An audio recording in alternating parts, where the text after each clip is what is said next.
So we left off talking about how to read a phylogenetic tree.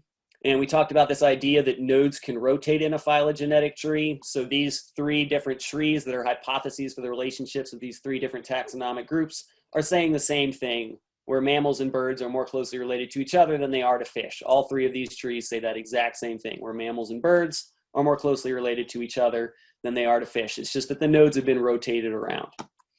So given this, what's the answer to this question? D is the correct answer. This is the one that's telling a different phylogenetic story or a different story about the relationships of these organisms. All the others are just the nodes rotated around but saying the exact same thing, which is that, so in A, you're seeing 5 and 6 are more closely related to each other, then 4 is the next closely related, then 3 is the next closely related, then 2 is the next closely related, and then 1 is the outgroup or the least closely related. And for example, if we look at B, it says the same thing. 5 and 6 are most closely related, and then 4 is the next most closely related with a common ancestor, and then 3 shares the next most recent common ancestor, and then 2 shares the next most recent common ancestor, and then 1 does. And if you look at C, E, and F, they're all going to do the same thing if you work your way back. Whereas D says 5 and 6 are most closely related to each other, and then 4 is, but then 3 and 2 are more closely related to each other than they are to any of these other groups. So this is saying something different, because this is saying 3 and 2 are more closely related to each other, whereas tree A, for example, says that 3 is more closely related to 4, 5, and 6 than it is to 2. So this one is the different one. All the rest are just saying the same thing, and the nodes are flipped around.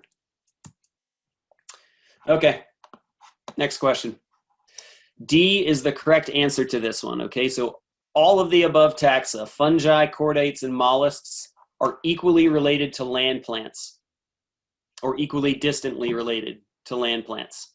So remember that it's very important that when you read a phylogenetic tree, you don't read it sideways or from top to bottom. You don't say like, okay, fungi is the closest to land plants, therefore fungi is the most closely related. And it's also very important that you don't just count nodes and say like, okay, chordates is 1, 2, 3, 4, 5 nodes away from land plants. So chordates is the least closely related. All that matters is the most recent common ancestor. Okay, so if you look at fungi, chordates, and mollusks, where's the most recent common ancestor that they share with land plants? You have to go all the way back to here where this split is to find out the most recent common ancestor that each of those things, either individually or all together, shares with land plants. So in other words, fungi, chordates, and mollusks all split from land plants at this point back in time. And since that split, there have been more splits, but each of these lines moving forward essentially represents time moving forward.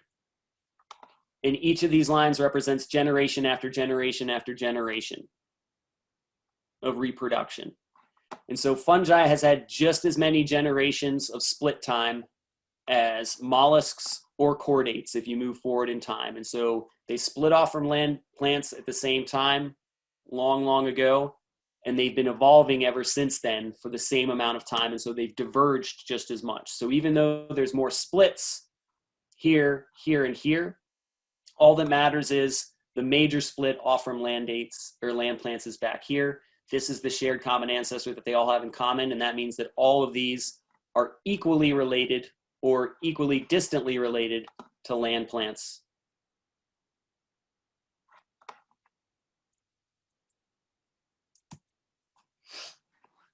We also began to discuss homologous versus analogous traits. This idea that homologous traits are shared traits in common across taxa that they inherited from a common ancestor. So traits carry on up a tree. So for example, a backbone is a shared trait that fish, birds, bats, and other non-bat mammals have. And there's a common ancestor somewhere back here that they all inherited that trait from. So this is an example of a homologous trait, a shared trait that they all have that they inherited from a common ancestor. And we also talked about analogous traits. So analogous traits are shared traits that are not from a common ancestor. And the example we used here are wings. So birds have wings, bats have wings, but if you look at the common ancestor, the most recent common ancestor of birds and bats, that common ancestor did not have wings. So they evolved these traits independently through this process called convergent evolution, where evolution is basically arriving at similar adaptations independently. And we talked about several different examples of analogous traits, whether it be echolocation in a bunch of different organisms that live in the dark, or wings in a bunch of different organisms that have big advantages by being able to fly, or succulents in a bunch of different organisms like succulent plants that have evolved succulents to survive in really dry habitats. So these are all examples of convergent evolution where different organisms that are not really closely related have evolved similar traits independently of one another through this process of convergent evolution, of converging on this one particular sort of trait. So given that, which of the following statements is correct regarding turtles, humans, horses, birds, bats, and seal arms, and the similar bones that are in each of those appendages, even though the appendages sort of have different uses? B is the correct answer. Bones are homologous traits. These are the same bone structures that are all inherited from a shared common ancestor that had a similar bone structure. But when we look at bird and bat wings, those bones have evolved in two different ways to arrive at a similar form, where birds have a wing with feathers and bats have a wing that's essentially like a hand that's sort of spread out with skin flaps in between it. But both of them have arrived at that same analogous trait that they did not inherit from a common ancestor. They evolved independently of one another.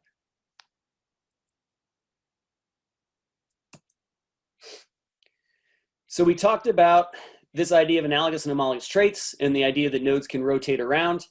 And remember, the goal of any phylogenetic tree is we're really trying to figure out what is the true evolutionary relationship of a group of organisms. And you can come up with different hypotheses based on the structure of a tree.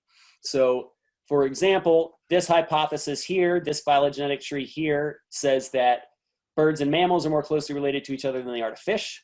This one says that fish and birds are more closely related to each other than they are to mammals. And this one here says that fish and mammals are more closely related to each other than they are to birds. So these are three different trees. These are three different hypotheses. So how do we figure out which of these hypotheses or which of these trees is the most accurate? And the way you do that typically is through this principle called parsimony. And so parsimony basically says the less work that evolution has to do to make that tree work, the better. And the way you figure that out is the fewer times that a trait has to evolve. So if we know what the right traits are, we can put them onto a tree and we can figure out which tree is the most parsimonious. So for example, in this case, I know the right three traits to look at are appendages, hair, and backbone. And if I put them onto this tree, remember traits carry on up a tree, I would put backbone on here. All three of these organisms have a backbone, so it makes the most sense to put this here. And it carries on up the tree so that all three of them have it. And then if I added on 4 appendages, it would have to go both here, because birds have 4 appendages. The wings count as arms and they have legs. Fish do not have 4 appendages. They don't have arms and legs. And then mammals also have 4 appendages. So it would have to go on 2 times to make this tree work. And then hair is something that's unique to mammals, and so that would go on here. So if I do the same thing with the second hypothesis, traits would have to evolve. So we have 1, 2, 3, 4 total traits appearing on this tree. So if I do the same thing with the second tree, backbone would go in the same place. 4 appendages has to go on twice again to go for birds and mammals, and then hair would go on here. So once again, for this tree to work, you have to have these traits evolve 4 times and appendages appear twice. 4 appendages appear twice. This third hypothesis, backbone goes on here. 4 appendages is only going to go on once in this case, because it can carry on up the tree and arrive at the shared common ancestor with 4 appendages gave rise to birds and mammals. And so you only have to put it on once to make this tree work, and then hair appears here. And so here we only have to put these traits on 3 times to make this tree work. Therefore, this tree is the most parsimonious. Evolution's doing the least work, and we don't have 4 appendages evolving twice independently through this sort of process of convergent evolution. So this is the best supported hypothesis given these traits, the best supported tree or the most parsimonious tree. Okay, answer this question. E is the correct answer. So we know that hypothesis 2 is not the most parsimonious because loss of tail had to evolve 2 times to make this tree work. If we look at hypothesis 1 and hypothesis 3, these are the same phylogenetic trees. They're the same hypotheses. They both say that a toad and a frog are more closely related to each other than they are to a salamander. Hypothesis 3, toad and frog are more closely related to each other than they are to a salamander. So all we've done is rotate the nodes. And in both of these cases, these trees are equally parsimonious in the sense that permeable skin, which is something they all share, only had to evolve once. Loss of tail, which is something that's unique to frogs and toads, only evolved once. And then dry skin, something that's unique to toads, only evolved once. Same deal here. 1, 1, 1. So both of those trees are equally parsimonious, and they are the same tree. So we can construct phylogenetic trees using something called a character matrix. So if I took these same 3 taxa plus an outgroup of fish in this case, and took those same 3 traits, permeable skin, loss of tail, and dry skin, and then basically built what's called a character matrix of whether or not these organisms contain those particular traits. A 1 meaning they have the trait, a 0 meaning they don't have the trait. We can build this what's called character matrix. So for example, if we look at permeable skin, a fish does not have that, it gets a 0, but both a salamander, a frog, and a toad all have this permeable skin. If we look at loss of tail, salamanders and fish don't have that, so they get 0s. A frog and a toad both have that trait, so they get 1s. And then if we look at dry skin, only a toad has that, so it gets a 1 here. And all these other taxa get 0s here. And so we can use this character matrix to build a phylogenetic tree, where typically a trait that's shared by all the taxa, so for example, permeable skin is considered an ancestral trait, and a trait that's very unique to only one taxon is a more derived trait. And so we can use this to basically put together a tree where we know our outgroup fish is going to be on the outside or the outside of the tree, the least related to all the other groups because it doesn't have any of these derived traits. And then next we have the most ancestral trait, permeable skin, going onto the tree because that's a trait that's going to be shared by all the other taxa further on down the tree. So we can put those 3 taxa down and say, okay, what does the relationship look like for these taxa based on this character matrix? Well, we know that loss of tail is a trait that's derived for these 2 groups. So taxon B, frogs, taxon C, toads, both have this trait of loss of tails. And so these 2 are going to be more closely related to each other because they share that trait. And relative to them, the salamander will be the outgroup. And then the last part is putting dry skin onto it, and that's something that's unique to toads. So you can use a character matrix to build a phylogenetic tree.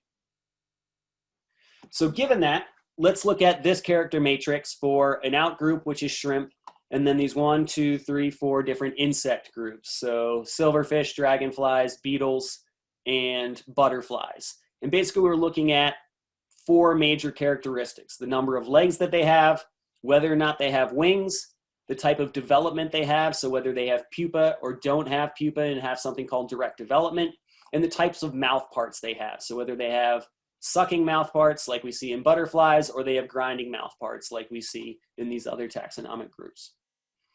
So go ahead and I'm going to give you about 3 minutes to try to build a phylogenetic tree based on this character matrix. Okay. So what's the answer? A is the correct answer. So this fits the data matrix best, and it's also the most parsimonious. So basically, if we're looking at the data matrix, you can see that mandibles or sucking mouth parts are unique to the butterfly, and so that trait would be here. And then having pupae is a character trait that's unique to beetles and butterflies, so that would go here. And those 2 would be the most closely related based on that trait. Then you've got wings shared by these 3 taxa, dragonfly, beetles, and butterflies. So wings would go here, and that would be shared by these 3 taxa, and that would make them most closely related to each other based on that trait, so on and so forth, the whole way back the tree. So You can build phylogenetic trees not just with morphological data, but you can also use DNA sequence data or genetic data to build phylogenetic trees. And this is what some of you may have already done if you remember doing DNA subway stuff and comparing DNA sequences and DNA barcodes. This is essentially what DNA barcoding does, is it looks at how similar sequences are to say how closely related different organisms are. And so the way you do that is you take your taxonomic groups, so taxon A, B, C, and then the out group, who you know is less closely related to these three taxa. And then you have a DNA sequence in 1, 2, 3, all the way up to 9 different positions that you align those sequences next to each other and look at the number of differences in this DNA region or genomic region.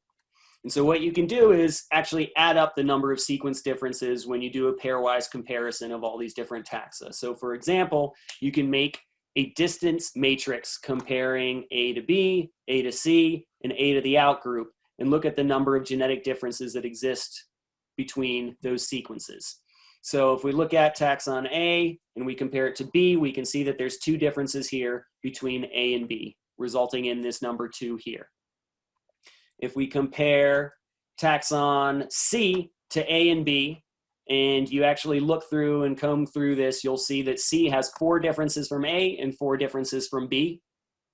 And if you look at the out group and compare it to A, B, and C, you'll see that every nucleotide position has a difference somewhere compared to A, B, and C, but on the whole, it has 6 differences from A, 6 differences from B, 6 differences from C. And so these numbers just represent the number of nucleotide differences when you do pairwise comparisons between each of these different taxa.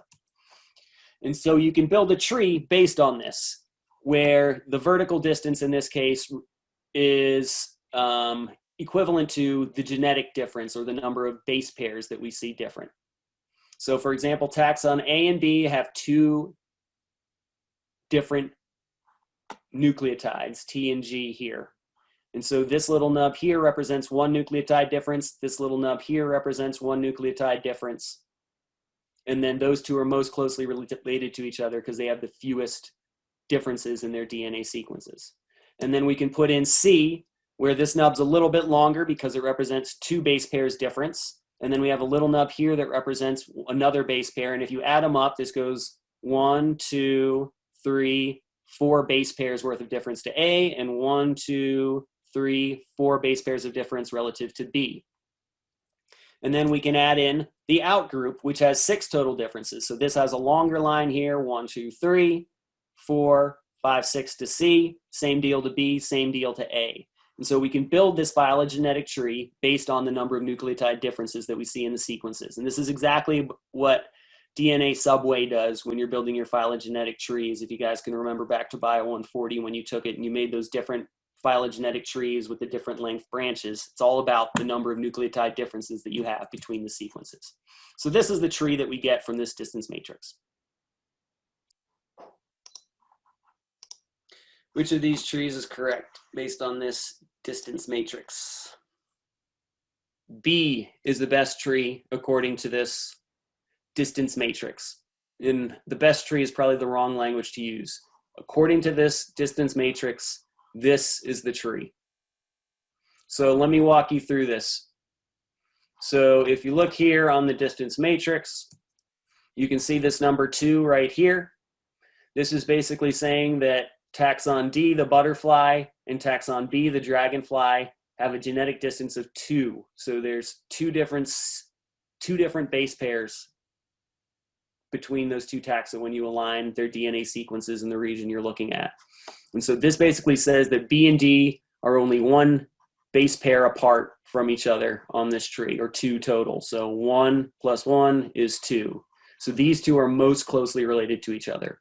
Whereas this tree, it's saying that they're further apart and that the beetle and the butterfly are most closely related to each other. Whereas that's not the case. What this distance matrix is telling you now, if we could move to the next spot, you can see that the beetle compared to the dragonfly and the butterfly compared to the beetle are both 4 base pairs apart. So the sequences are less similar to each other.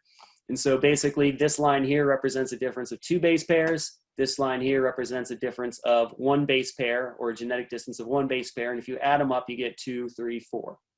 2, 3, 4. So 4 total base pairs of sequence difference between the beetle and the butterfly.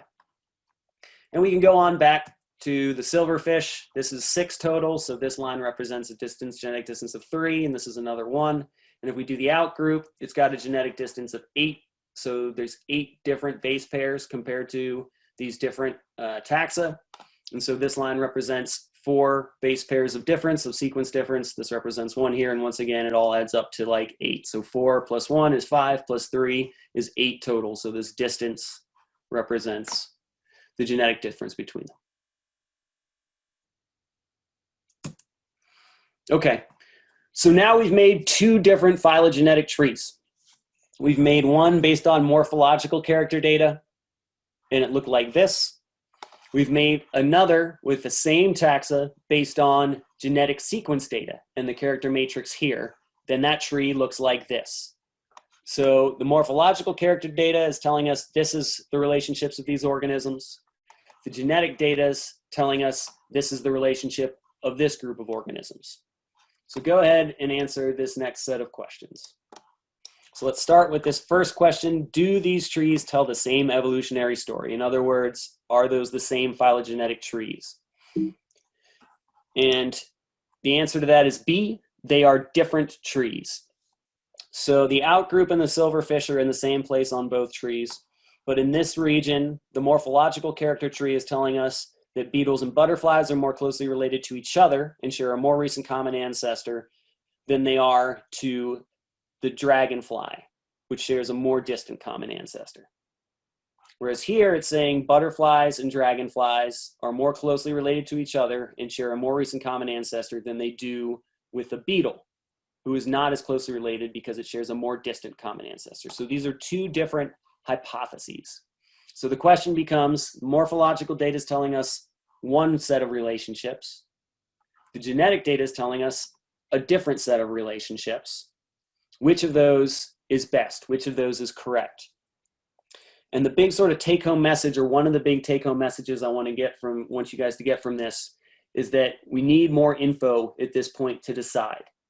Okay? So each tree is supported with a different set of data. We don't necessarily know if the genetic data or the morphological data are better. One is not necessarily better than the other.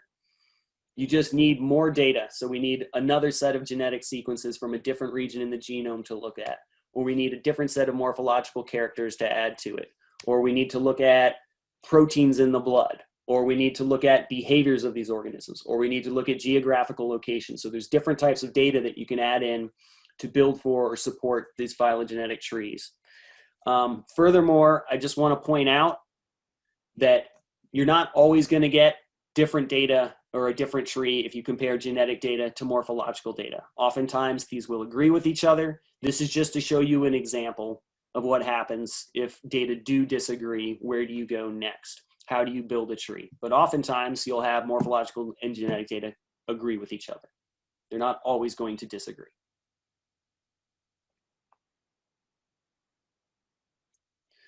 Okay, so a couple of take-home messages here is, remember, the point of a phylogenetic tree is to talk about or to represent the evolutionary relationship of a group of organisms. And so it's very difficult to build these phylogenetic trees, and you need to use lots of different characters to do that. So a great example of this would be looking at marsupial and placental mammals. So on Australia, we have these marsupials. So these are things that the young develop in pouches like kangaroos. And in North America, we have placental mammals that don't develop in a pouch, they develop in a placenta. And if you look at marsupials versus mammals, you see placental mammals, you'll see lots of examples of convergent evolution, where you have a North American mouse and a marsupial mouse that look very similar, and a flying squirrel and a marsupial flying phalanger, and a mole and a marsupial mole, and a groundhog and a wombat, and a rabbit and a rabbit-eared bandicoot, and a wolf and a Tasmanian wolf. And so in these cases, what you see is convergent evolution, that if you were an alien or a sort of uninformed person that was looking at these two organisms, a mouse and a marsupial mouse, you'd probably say these two are way more closely related to each other than a mouse is to a Tasmanian wolf, because the mice look really similar to each other. But if you knew more about the evolutionary history, the geographic location, and probably looked at the genetics of these organisms, you'd see that in fact the marsupial mouse is more closely related to the Tasmanian wolf than it is to the North American mouse. And this is really an example of convergent evolution. And so you need to use multiple lines of evidence, not just morphology, not just genetics, but all of these things put together if you're going to build an accurate phylogenetic tree. Because the way an organism looks can oftentimes be tricky. And this is true not just of the way of an organism looks, but this can also be true of genetic sequences. Sometimes genetic sequences can look really, really similar to one another when in fact those organisms are not super closely related, because the genetic sequences have convergently evolved to look similar to one another. So this is true not just of morphological traits, but also of genetic traits or genetic sequences. So a couple take-home messages. Number one, traits shared by many organisms are likely to be ancestral. So large groups of taxa have a backbone, or if large groups of taxa have very similar DNA sequences in a particular region of their genome, those are likely to be homologous traits that were inherited from a common ancestor. But there can sometimes be similar traits shared by many organisms that are in fact analogous traits that are from different ancestors and were formed by convergent evolution. So for example, birds have wings, bats have wings. They're not super closely related to each other. And sometimes you can see this not just in morphological traits, but also in DNA sequences, where if you're looking at a certain region of the genome, those DNA sequences from very not closely related organisms can be almost identical or very similar. And so you need to be careful about what traits you're looking at. You need to be careful about what genetic sequences you're looking at to be able to know how closely related organisms are. And so scientists that build phylogenies have to use multiple lines of evidence. So you need to combine morphological traits, behaviors, fossil records, molecular traits, all of these things, if you're going to distinguish between these analogous versus homologous traits, and come up with the best tree or most accurate tree possible depicting the true evolutionary relationships of organisms.